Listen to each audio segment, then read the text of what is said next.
But it was a clear sign that our presence in Afghanistan would not be tolerated indefinitely.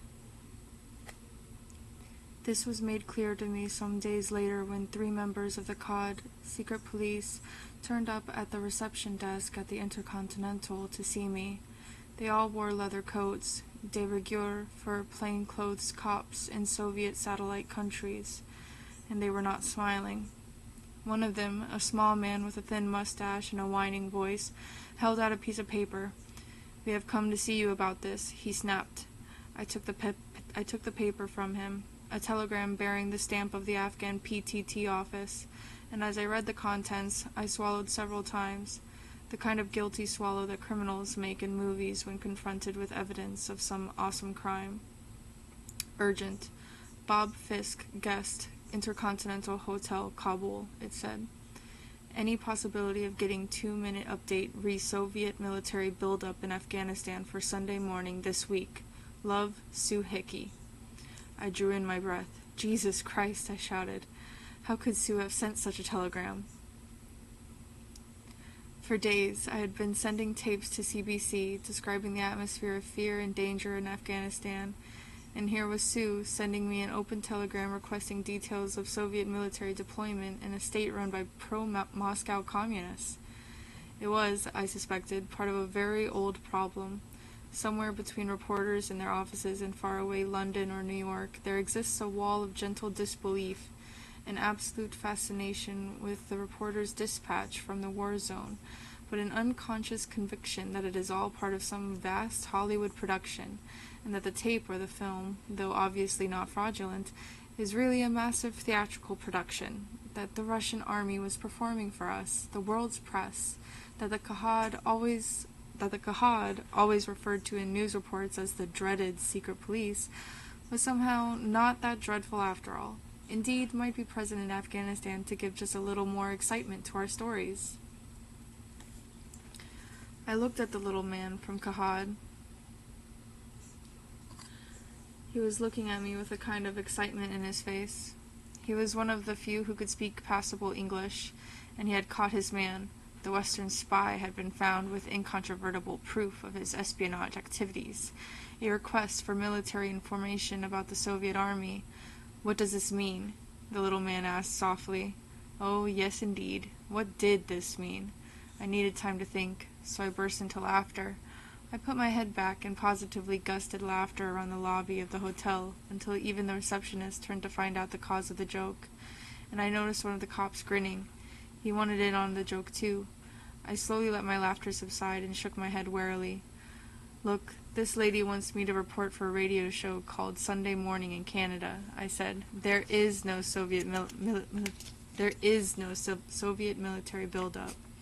We all know that, because President Karmal told us that.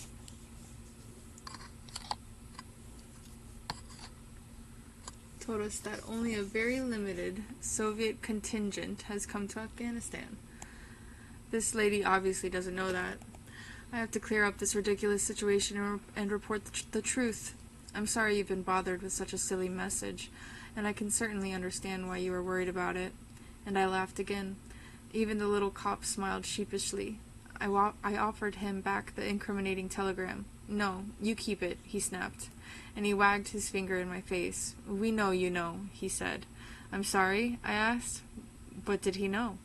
But the lads from the Qhotbzadeh had turned their backs and walked away. Thank you, Sue. Weeks later, we dined out on the story, and she paid for the meal.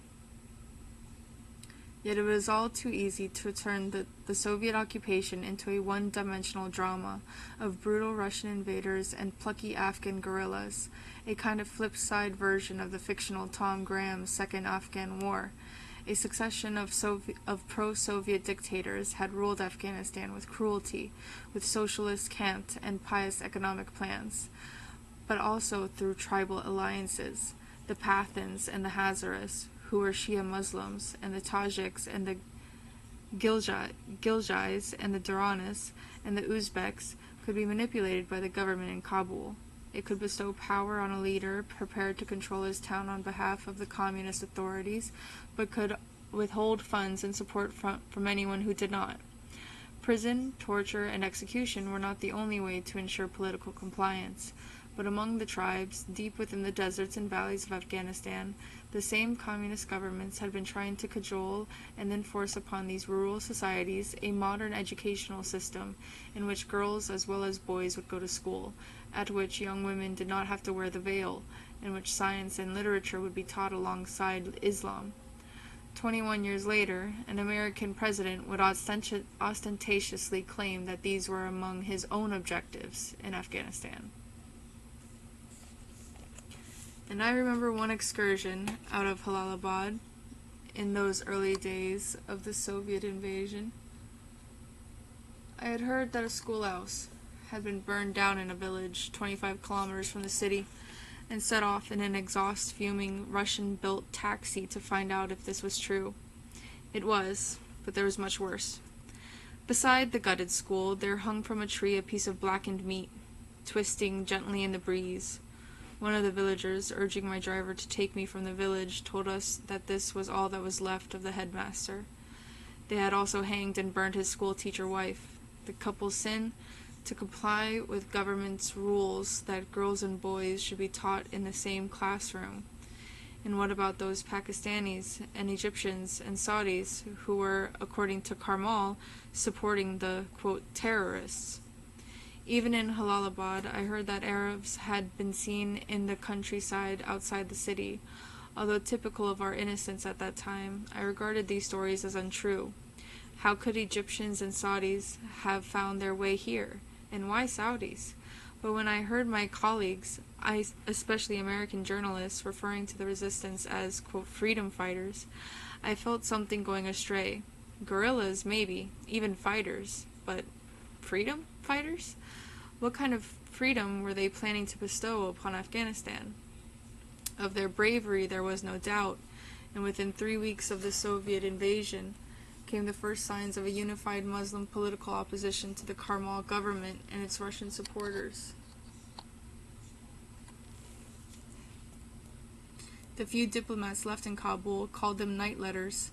Crudely printed on cheap paper, the declarations and manifestos were thrown into embassy compounds and pushed between consular fences during the hours of curfew, their message usually surmounted by a drawing of the Quran. The most recent of them, and it was now mid-January of 1980, purported to come from the United Muslim Warriors of Afghanistan, and bore the badge of the Islamic Afghan Front, one of 4 groups which had been fighting in the south of the country. From the open pages of the Quran, there sprouted 3 rifles. The letter denounced the regime for inhuman crimes, and condemned Soviet troops in the country for treating Afghans like slaves. Muslims, it said, will not give up fighting or guerrilla attacks until our last breath. The proud and aggressive troops of the Russian power have no idea of the rights and human dignity of the people of Afghanistan. The letter predicted the death of Karmal and 3 of his cabinet ministers, referring to the president as Kargal, a play on words in Persian, which means thief of work. The first man to be condemned was Asadullah Sarwari, a member of the Afghan Presidium who was Taraki's secret police chief, widely credited with ordering the torture of thousands of Taraki's opponents.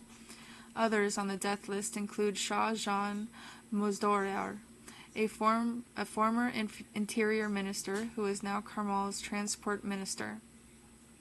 The night letter also included specific allegations that the Soviet army was committing acts which are intolerable to our people, adding that Russian soldiers had kidnapped women and girls working in a bakery in the Darlaman suburb of Kabul and returned them next morning after keeping them for the night. A similar incident, the letter stated, had occurred in the suburb of Khair Khana, an act of aggression against the dignity of Muslim families. When I investigated these claims, bakery workers in Darlaman told me that women workers who normally bake bread for Afghan soldiers had refused to work for Soviet troops, and that the Russians had consequently taken the women from the bakery and forced them to bake bread elsewhere. But they were unclear about the treatment the women had received and were too frightened to say more. The authors of the letters said that Muslims would eventually overthrow Karmal and judiciously added that they would then refuse to honor any foreign contracts made with his government. Karmal was flown back to Moscow by the Russians in 1986 to be replaced by Mohammad Najibullah, the head of the Qhotbzadeh secret police. He was subsequently deposed by Mujahideen factions and took shelter in the UN's Kabul offices in 1992, 3 years after the Soviet withdrawal. In 1996, the Taliban took Najibullah from his dubious protectors. Quote, "Some men have come for you." End quote. One of the UN officials bleakly announced to Moscow's former servant, and after emasculating the former Secret Service man, hanged him from a tree along with his brother. Afghan currency bills stuffed into his mouth and pockets. This was, no doubt, the fate that the Night Letters authors had hoped for Kamal, who was to die of cancer in 1996 in Moscow. Then they added, hopelessly, and perhaps a little pathetically, that their statements should be broadcast over the BBC at 8:45 p.m. without censorship.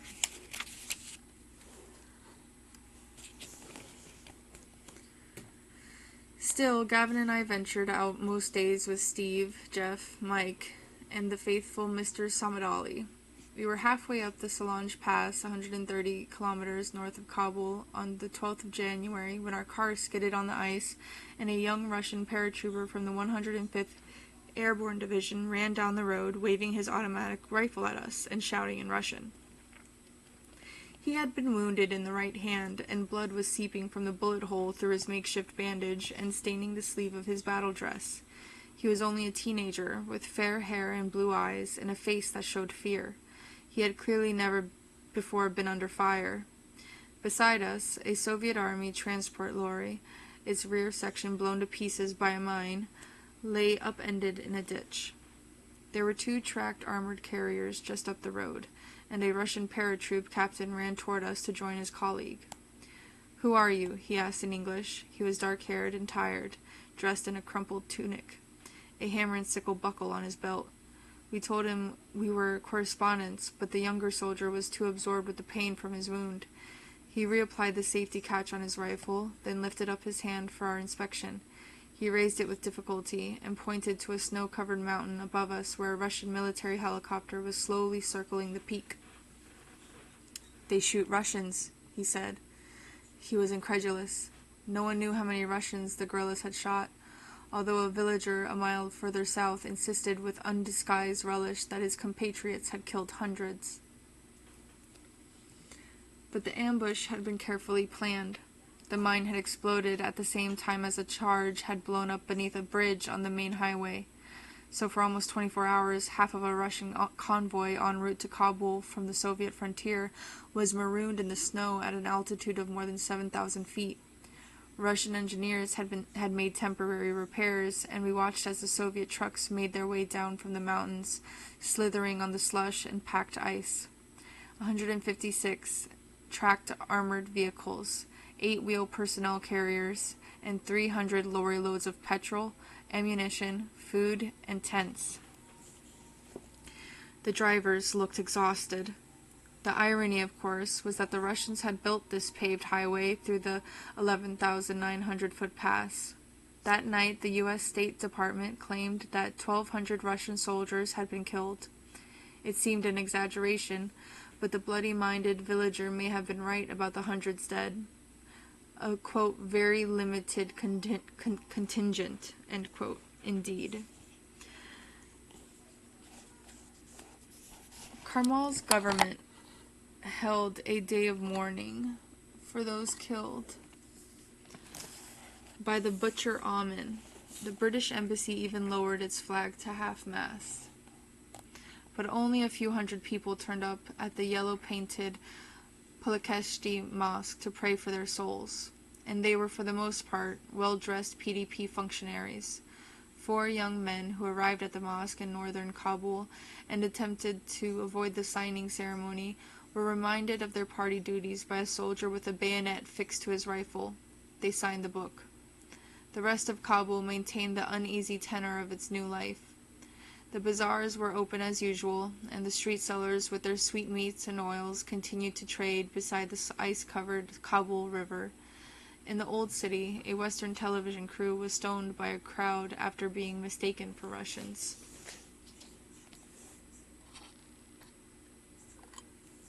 Kabul had an almost bored air of normality that winter, as it sat in its icy basin in the mountains, its wood smoke drifting up into the pale blue sky.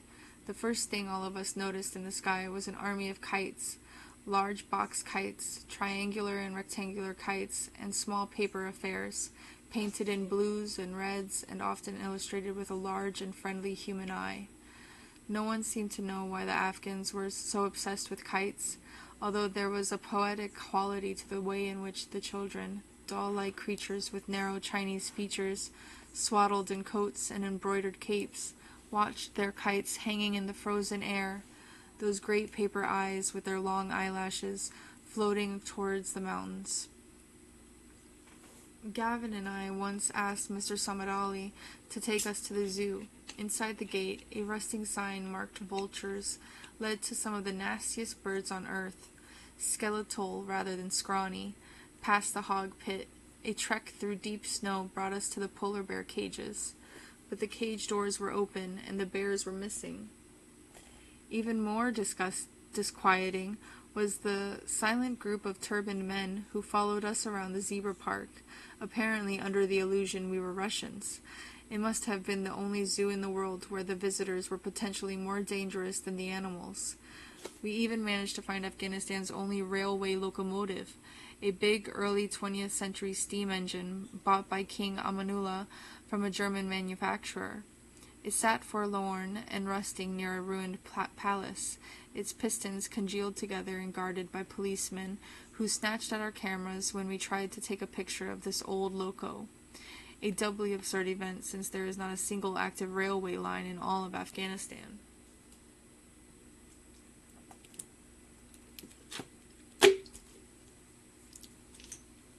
Perhaps by way of compensation, the truck drivers of Afghanistan had turned their lorries into masterpieces of Afghan pop art. Every square inch of bodywork covered in paintings and multicolored designs. Afghan lorry art possessed a history all its own, which took off when metal sheeting was added to the woodwork of long-distance trucks. The panels were turned into canvases by artists in Kabul and later Kandahar. Lorry owners paid large sums to these painters. The more intricate the decoration, the more honored the owner became, and the art was copied from Christmas cards, calendars, comics, and mosques. Tarzan and the horse of Imam Ali could be seen side by side with parrots, mountains, helicopters, and flowers. 3-paneled rail boards on Bedford trucks provided perfect triptychs. A French author once asked a lorry owner why he painted his coachwork and received the reply that it is a garden, for the road is long. Inevitably, Karmal tried to appease the Mujahideen, seeking a ceasefire in rural areas through a series of secret meetings between government mediators and tribal leaders in Peshawar. A PDP statement announced that it would begin friendly negotiations with National Democratic Progressives and Islamic circles and organizations. This new approach, intriguing though doomed, was accompanied by a desperate effort on the part of the government to persuade itself that it was acquiring international legitimacy. Kabul newspapers carried the scarcely surprising news, and favorable reactions to the new regime had come from Syria, Kampuchea, and India, as well as the Soviet Union and its East European satellites.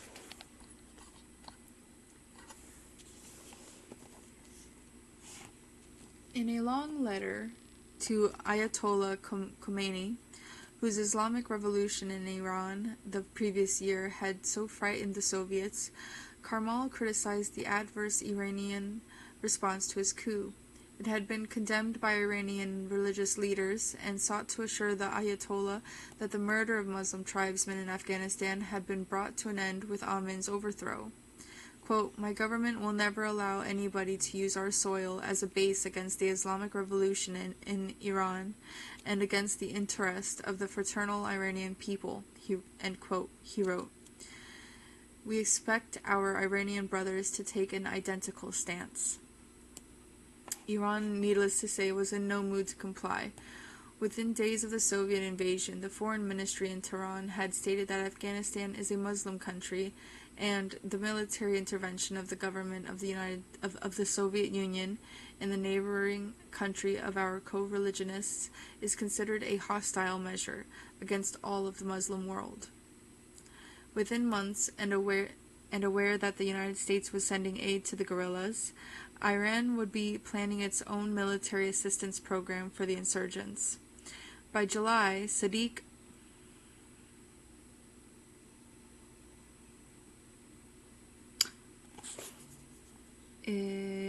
unfortunately, I don't know how to pronounce that word. I'll do my best. Sadegh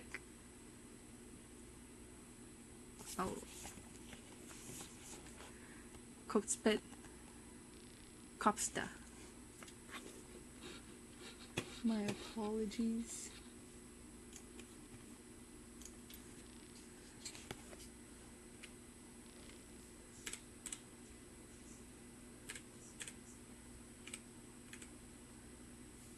Let me spell this. Qhotbzadeh.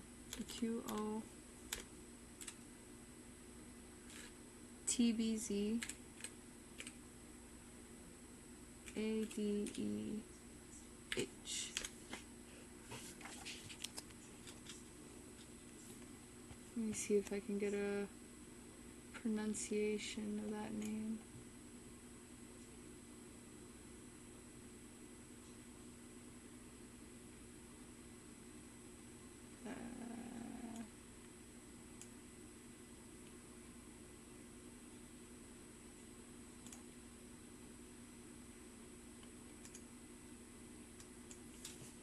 I don't know if I can get a pronunciation for it.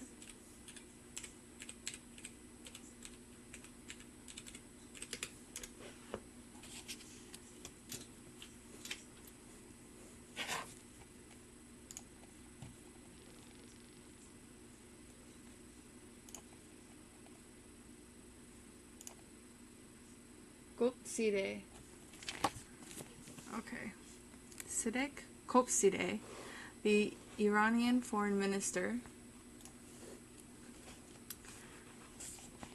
Let's see if I can get this lined back up. Oh, there we go. Was telling me that he hoped his country would give weapons to the rebels if the Soviet Union did not withdraw its army. So by July, Sadegh Qhotbzadeh, the Iranian foreign minister, was telling me that he hoped his country would give weapons to the rebels if the Soviet Union did not withdraw its army. Quote, "Some proposal to this effect has been given to the Revolutionary Council," end quote. He told me in Tehran, quote, "Just as we were against the American military intervention in Vietnam, we think exactly the same way about the Soviet intervention in Afghanistan. The Soviet Union claims that they have come to Afghanistan at the request of the Afghan government. The Americans were in Vietnam at the request of the Vietnamese government," end quote. But at this stage, Karmal had more pressing problems than Iran. Desperate to maintain the loyalty of the Afghan army, we heard reports that only 60% of the force was now following orders. Karmal even made an appeal to their patriotism, promising increased attention to their material needs.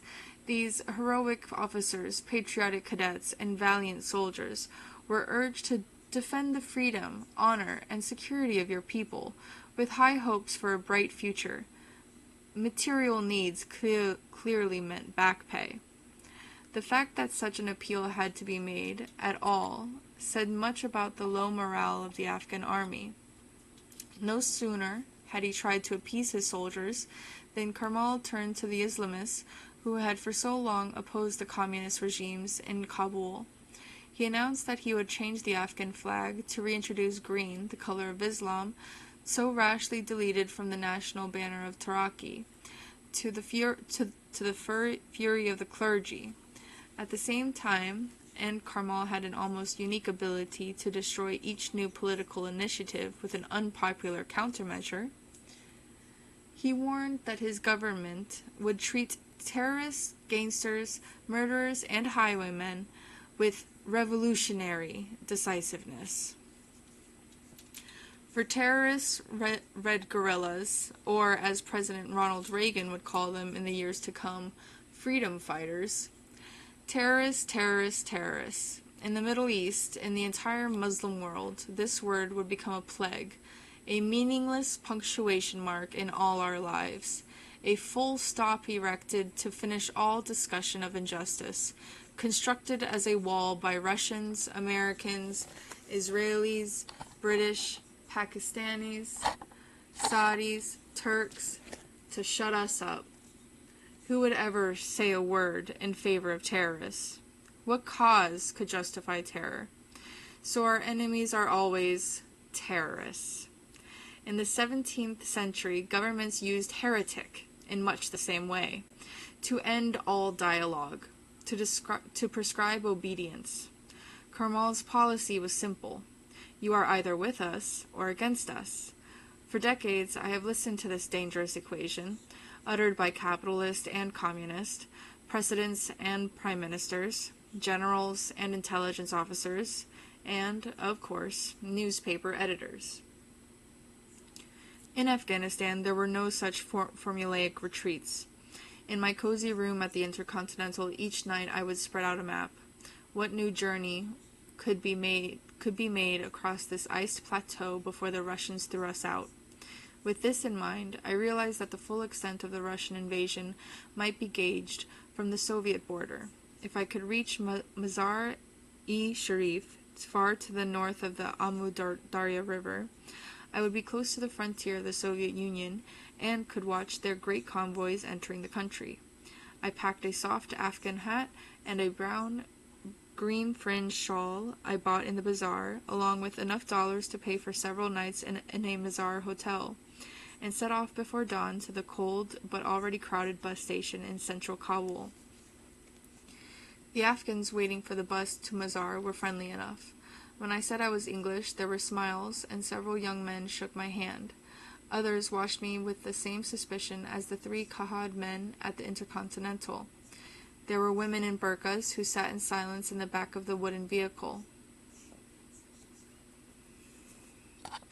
I pulled my Afghan hat low over my forehead and threw my shawl over my shoulder. Cowled in cigarette smoke from the passengers, I took a seat on the right-hand side of the bus because the soldiers on checkpoint duty always approached from the left. The bus growled up the highway towards Solange as the first sun shone bleakly over the snow plains. Gavin and I had now driven this road so many times that, despite its dangers, the highway was familiar, almost friendly. On the right was the big Soviet base north of Kabul airport. Here was the Afghan checkpoint outside Charikar. This was where the young Russian soldier had shown us the wound in his hand. Soldiers at the Afghan checkpoints were too cold to come aboard and look at the passengers. When Soviet soldiers made a cursory inspection, I curled up in my seat with my shawl around my face. 3 hours later, the bus pulled over to the side of the highway just short of the Solange tunnel. There were Russian armored vehicles parked a few meters away, and a clutch of soldiers with blue eyes and brown hair poking from beneath their fur hats. That's when things went wrong. A Soviet officer approached the bus from the right-hand side, and his eyes met mine. Then a man inside the bus, an Afghan with another thin mustache, pointed at me. He marched down the aisle, stood next to my seat, and raised his finger, pointed it straight at my face. Betrayed. That was the word that went through my mind. I had watched the scene in a dozen movies, so no doubt had the informer. This man must have been working for the Afghan secret police, saw me climb aboard in Kabul, and waited until we reached this heavily guarded checkpoint to give me away. Another young Afghan jumped from the bus. walked down the right side of the vehicle, and then he too pointed at me through the window. Doubly betrayed.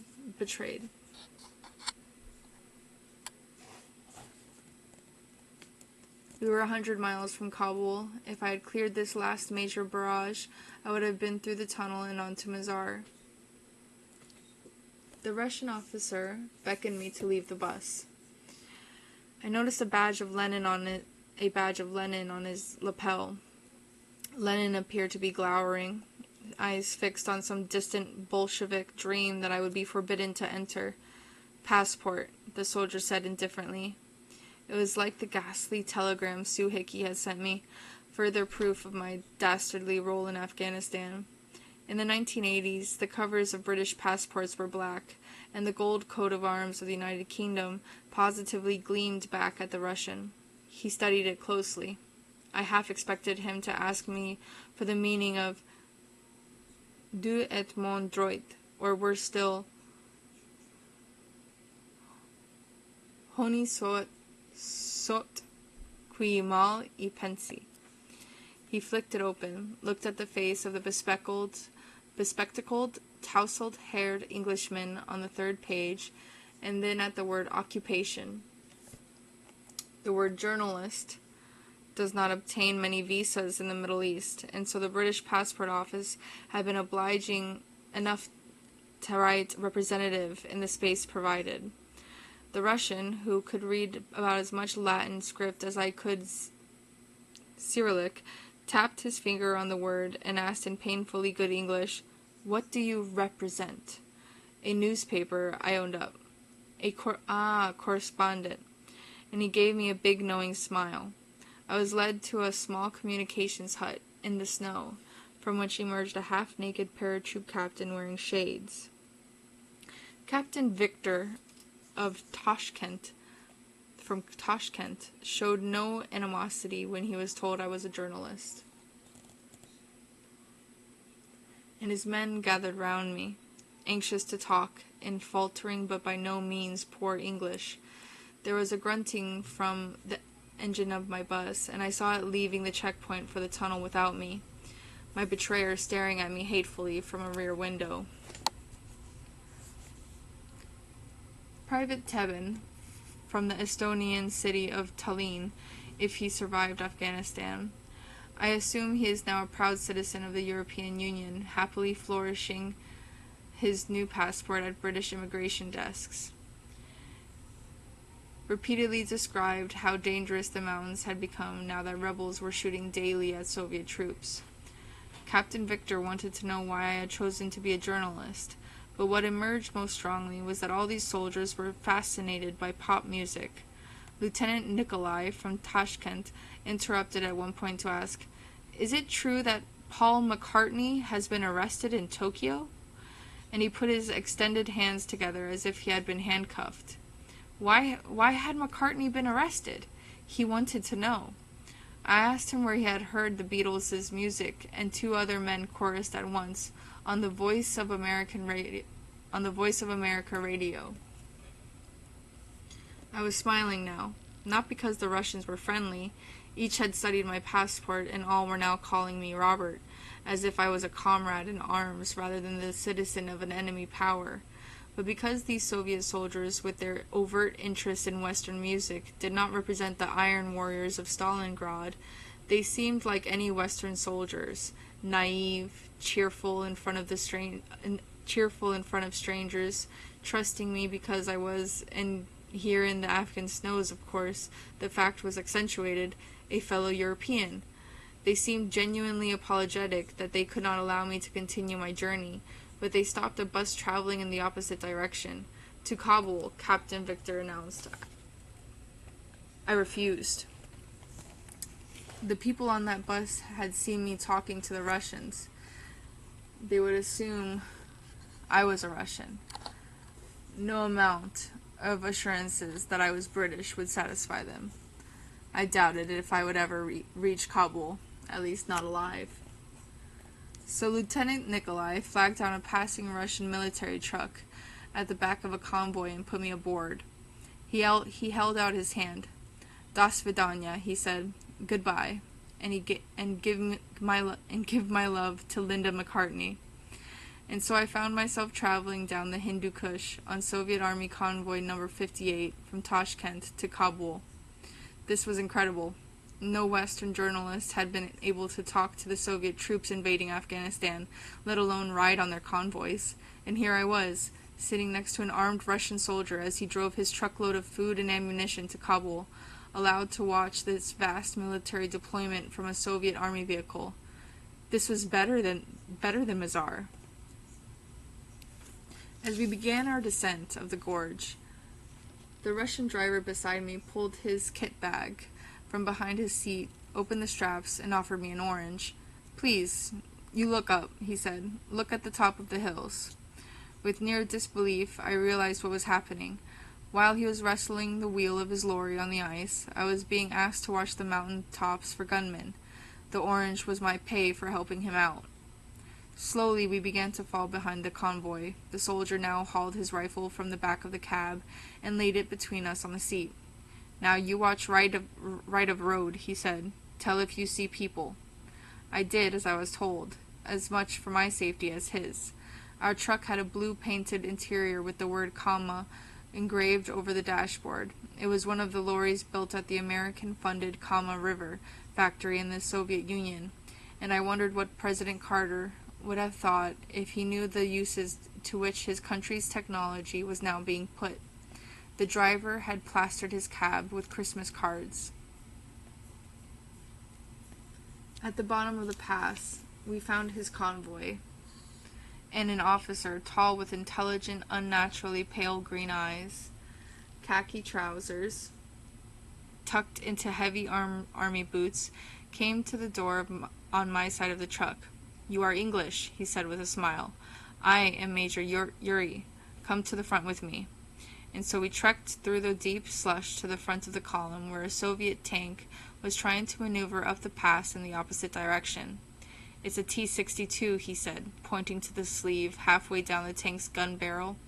I thought it prudent not to tell him that I had already recognized the classification. And I had to admit that Major Yuri seemed a professional soldier, clearly admired by his men. They were all told to shake my hand, and in the crisis in which we would shortly find ourselves, behaved calmly and efficiently. With fractious Afghan soldiers, who he seemed privately to distrust, he was unfailingly courteous.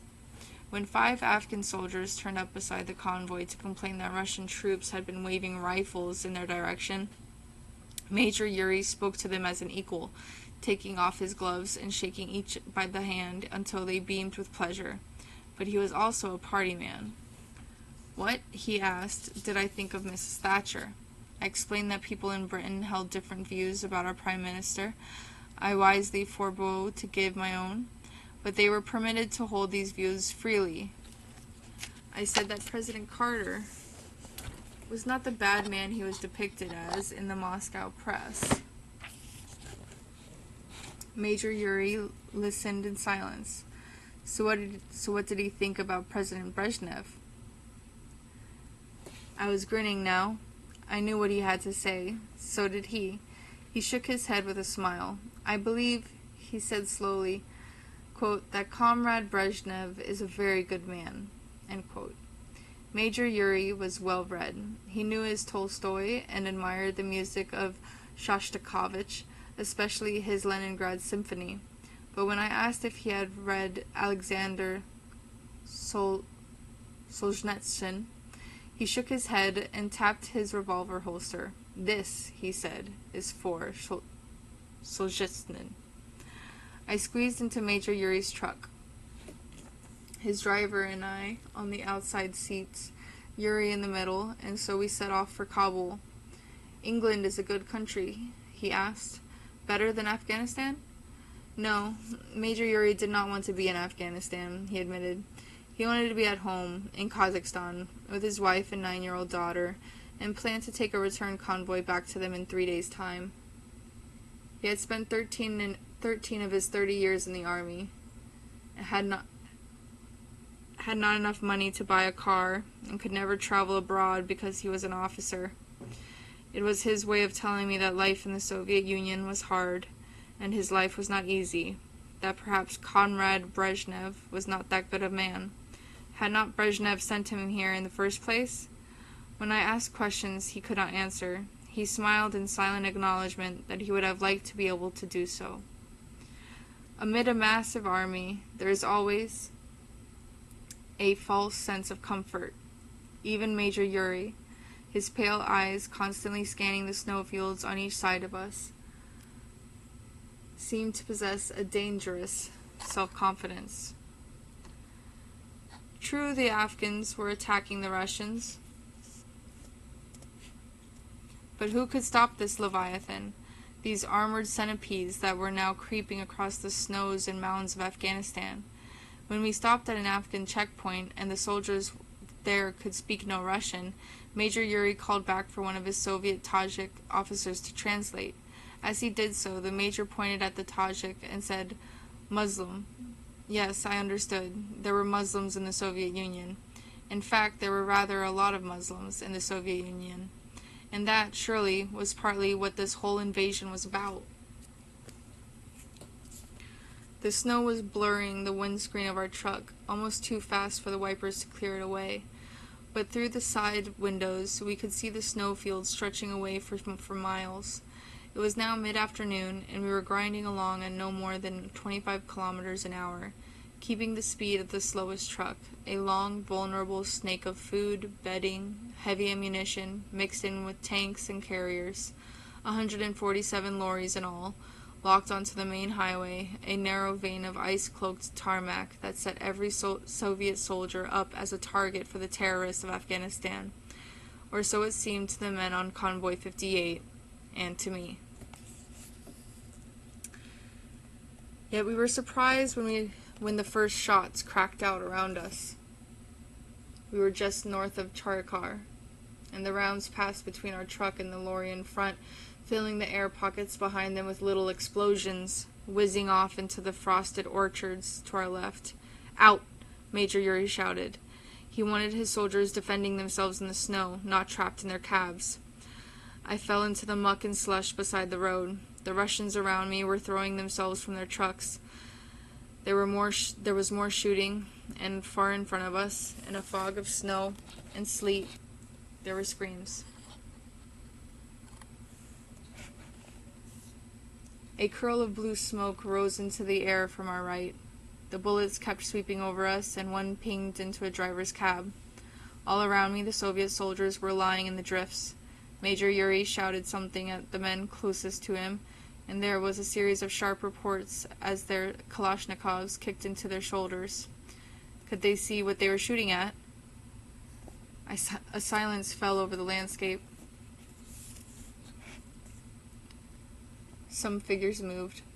Far away to our left, next to a dead tree, Yuri was staring at the orchard.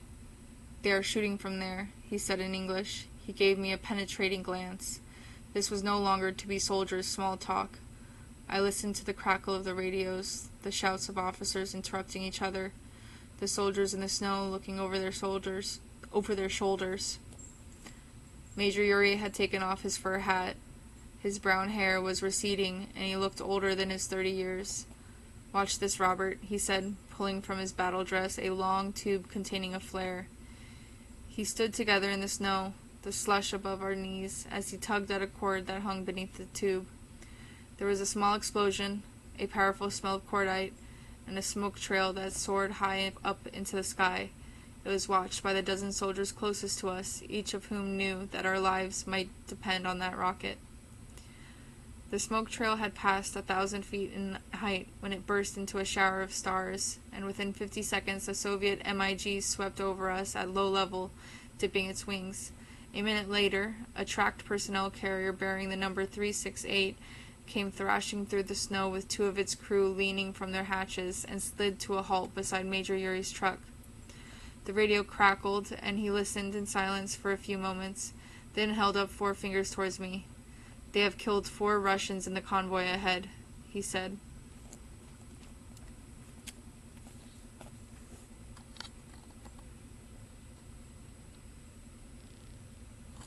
We stood on the road, backed up behind the first convoy. One row of soldiers was ordered to move 200 meters further into the fields.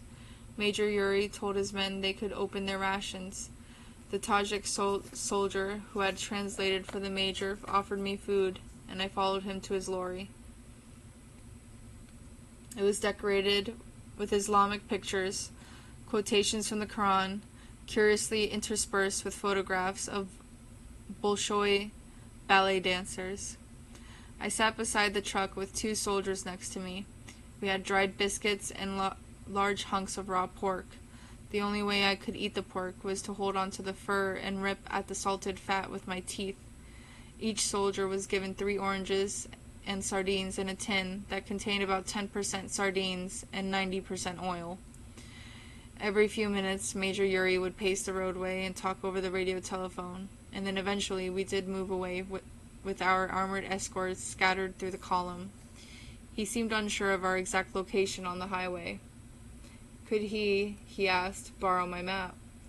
And it was suddenly clear to me that this long convoy did not carry with it a single map of Afghanistan. There was little evidence of the ambushed convoy in front, save for the feet of a dead man being hurriedly pushed into a Soviet army van near Charikar, and a great swath of crimson and pink slush that spread for several yards down one side of the road. The highway grew more icy at sundown, but we drove faster. As we journeyed on into the night, the headlights of our 147 trucks running like diamonds over the snow behind us.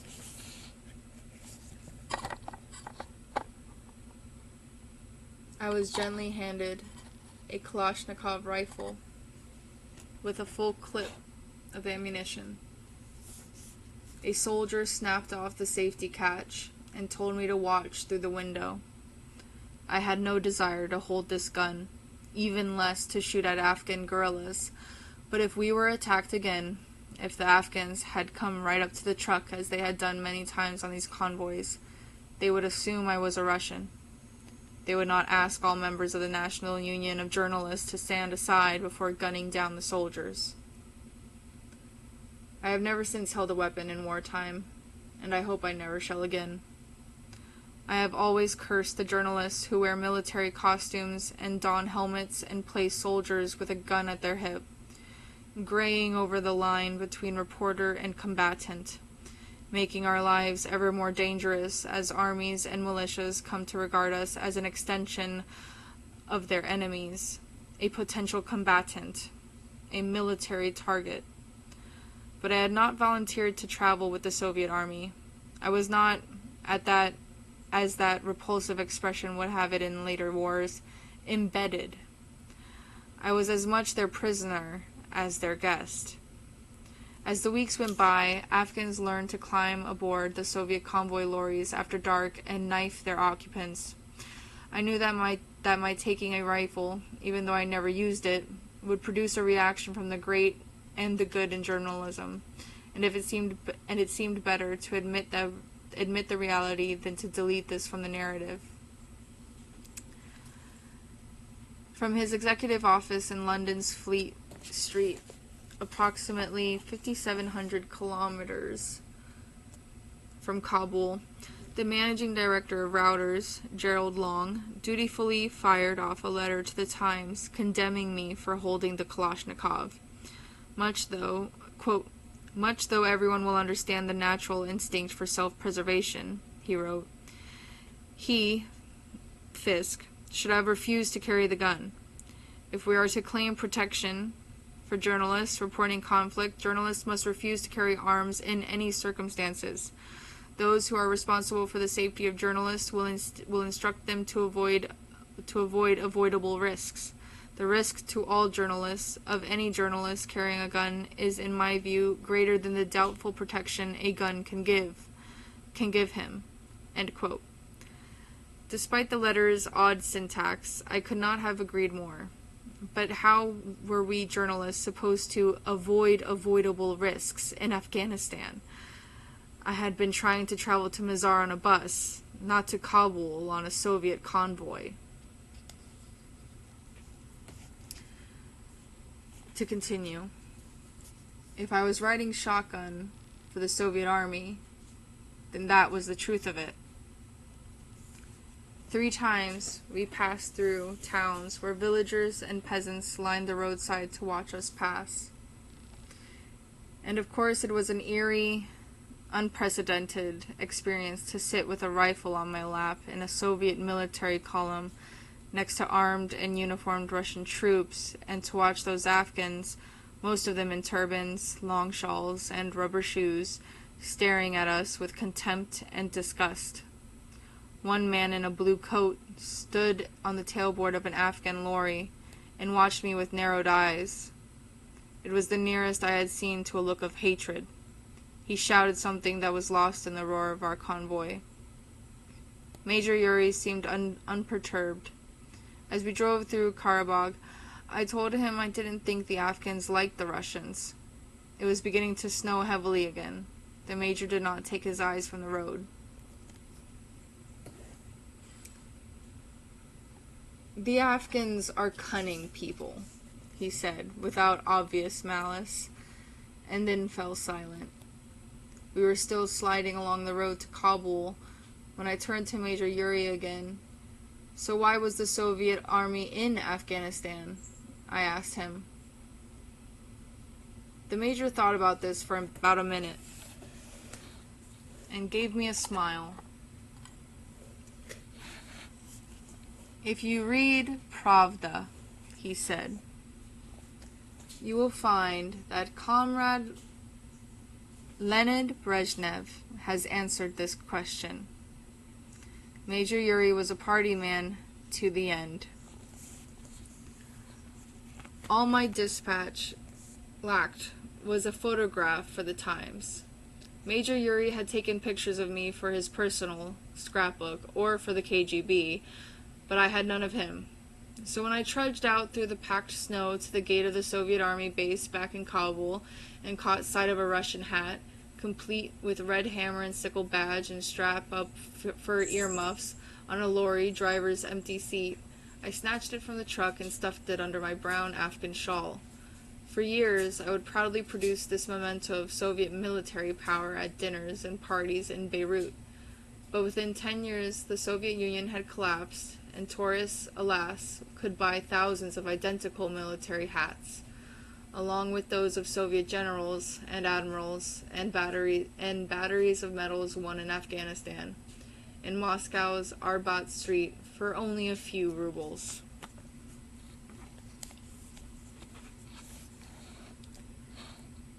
In Kabul, the doors were closing. All American journalists were expelled from the country.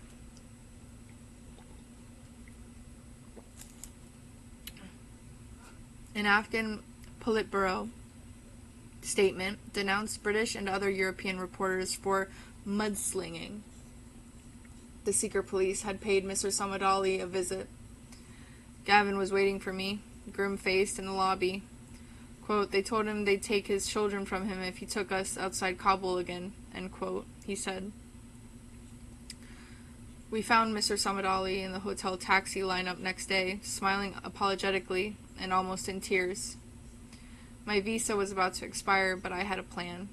If I traveled in Ali's bus all the way to Peshawar in Pakistan, I might be able to turn around and drive back across the Afghan border on the Khyber Pass before the Kabul government stopped issuing visas to British journalists. There was more chance that officials at a land frontier post would let me back into Afghanistan than the policemen at the airport in Kabul. So, I took the bus back down the Kabul Gorge, this time staying aboard as we passed through Jalalabad. It was an odd feeling to cross the Durand line and to find myself in a Pakistan that felt free, almost democratic, after the tension and dangers of Afghanistan. I admired the great plumes on the headdress of the soldiers of the Khyber Rifles on the Pakistani side of the border, the first symbol of the old British Raj, a regiment formed 101 years before, still ensconced at Fort Shagai with old English silver and a visitor's book that went back to the viceroys. But of course, it was an illusion.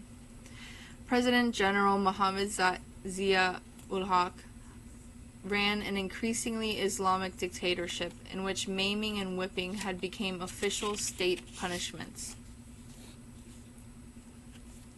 He ruled by martial law and had hanged his only rival and former president Zulfikar Ali Bhutto. Less than a year earlier, in April 1979, and of course, he responded to the Soviet invasion of Afghanistan with publicly expressed fears that the Russian army planned to drive on into Pakistan.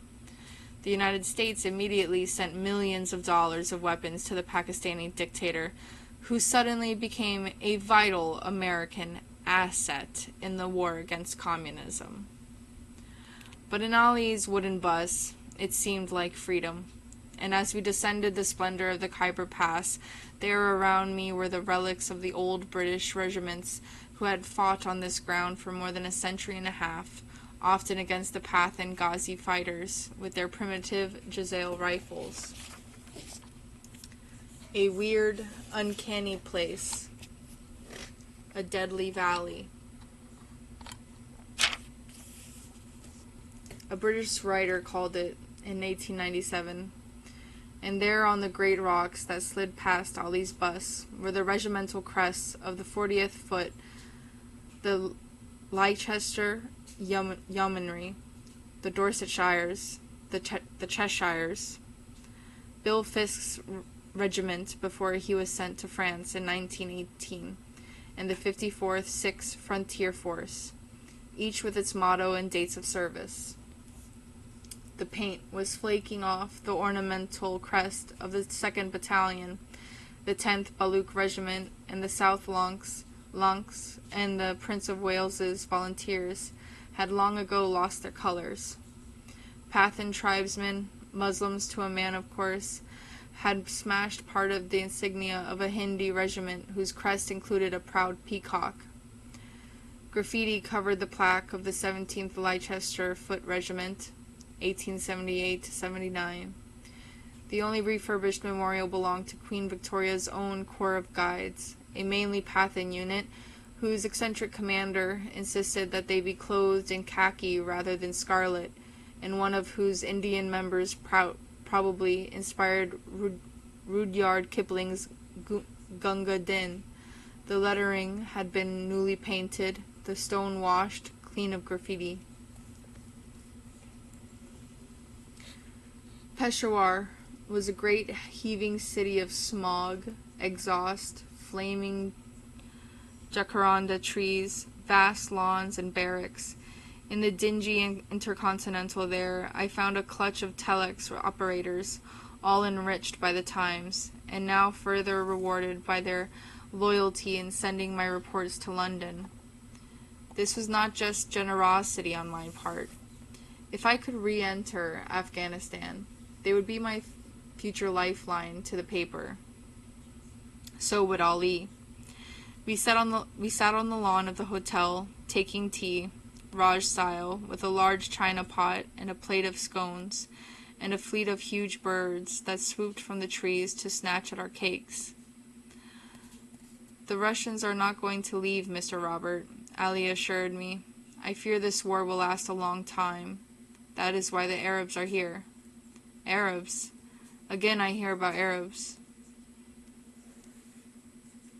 No, Ali didn't know where they were in Peshawar, but an office had been opened in the city.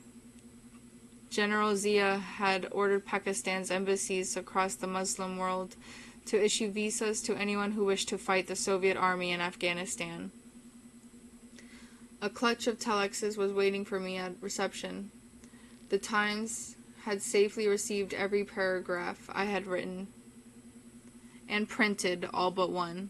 Ivan Barnes had felt that a paragraph in a feature article in which I recorded how Gavin and I came across a tribesman outside Jalalabad standing on a box and sodomizing a camel was too much for Times readers. I bought the London papers and drank them down as greedily as any gin and tonic. The doorman wore a massive imperial scarlet cummerbund, and on the wall by the telex room I found Kipling's public school lament for his dead countrymen from Arithmetic on the Frontier, framed by the Pakistani hotel manager. A scrimmage in a border station, a canter down some dark defile, 2,000 pounds of education, drops to a 10-rupee jazail. And that's the end of chapter 2. Thank you so much for listening. I hope you guys have a good weekend and stay safe out there.